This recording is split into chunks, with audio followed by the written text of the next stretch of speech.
જય શ્રી કૃષ્ણ. આજે આપણે ગૌતમ બુદ્ધની એક મહત્ત્વની વાત કરીશું કે ગુસ્સો કરીને આપણું જ નુકસાન કેમ થાય અને તેનો અંતમાં બોધપાઠ પણ આપીશું. તો તમે તેને જરૂરથી એકવાર સાંભળજો. કોઈ પણ વ્યક્તિ આપણને સારું ખરાબ કહે છે તો તેની વાતો ઉપર ધ્યાન આપવું જોઈએ નહીં. જો આપણે એમની વાતો ઉપર ધ્યાન આપીશું તો આપણને ગુસ્સો આવશે, મન અશાંત થશે. ગુસ્સો કરીને આપણે પોતાનું જ નુકસાન કરીએ છીએ. ગૌતમ બુદ્ધની એક વાત. ગૌતમ બુદ્ધ પાસે જે લોકો જતા તે તેમનાથી એટલા પ્રભાવિત થઈ જતા કે તેઓ બુદ્ધની સેવા કરવાનો નિર્ણય લઈ લેતા હતા. એકવાર એવું જ થયું. એક પ્રતિષ્ઠિત વ્યક્તિ જ્યારે બુદ્ધ પાસે ગયો ત્યારે તેમની વાતો સાંભળીને ભિક્ષુ બની ગયો અને તે પછી તે વ્યક્તિના ઘરમાં વિવાદ થવા લાગ્યો. પ્રતિષ્ઠિત વ્યક્તિનો એક સંબંધી આ વાતથી ગુસ્સે થઈ ગયો અને તે બુદ્ધ પાસે પહોંચી ગયો. તે સમયે બુદ્ધ ઉપદેશ આપી રહ્યા હતા. તેઓ એક ઝાડની નીચે બેઠા હતા. ખૂબ જ શાંત વાતાવરણ હતું. ગુસ્સામાં વ્યક્તિએ બૂમો પાડવાનું શરૂ કરી દીધું અને તે બુદ્ધને અપશબ્દ કહેવા લાગ્યો. જે લોકો બુદ્ધના ઉપદેશ સાંભળવા માટે બેઠા હતા તેઓ બેચેન થઈ ગયા કે આનાથી વધારે ગાળો હવે અમે સાંભળી શકીશું નહીં.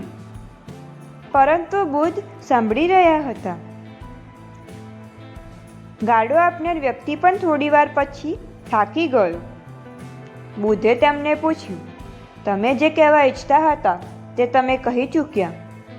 વ્યક્તિએ કહ્યું, હા, મેં કહી દીધું છે. બુદ્ધ બોલ્યા, જ્યારે ઘરે કોઈ મહેમાન આવે છે તો તમે શું કરો છો? તે વ્યક્તિએ જવાબ આપ્યો, આપણે મહેમાનનું સ્વાગત કરીએ છીએ, તેમનો સત્કાર કરીએ છીએ. કોઈ નાદાન જ હશે જે અતિથિનો સત્કાર કરશે નહીં.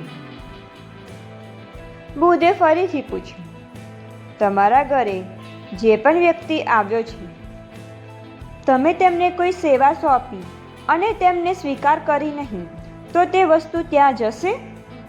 વ્યક્તિએ કહ્યું, તમે વસ્તુ આપણી પાસે જ રહી જશે. બુદ્ધે કહ્યું, તમે મારા અતિથિ સમાન છો. તમે મને જે સોંપ્યું છે તેનો મેં સ્વીકાર કર્યો જ નથી. જેટલા અપશબ્દ અને ગાળો તમે મને આપી મેં તેનો સ્વીકાર કર્યો નહીં. તો તે કોની પાસે ગઈ? તમારા પાસે જ ગઈ. બુદ્ધની વાત તે વ્યક્તિ સમજી ગયો.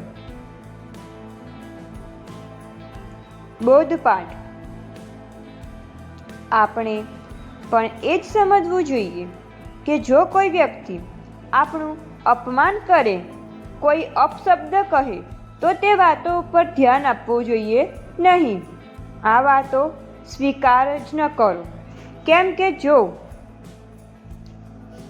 આપણે આવી વાતો સ્વીકાર કરીશું તો આપણને ગુસ્સો આવશે, મન અશાંત થઈ જશે.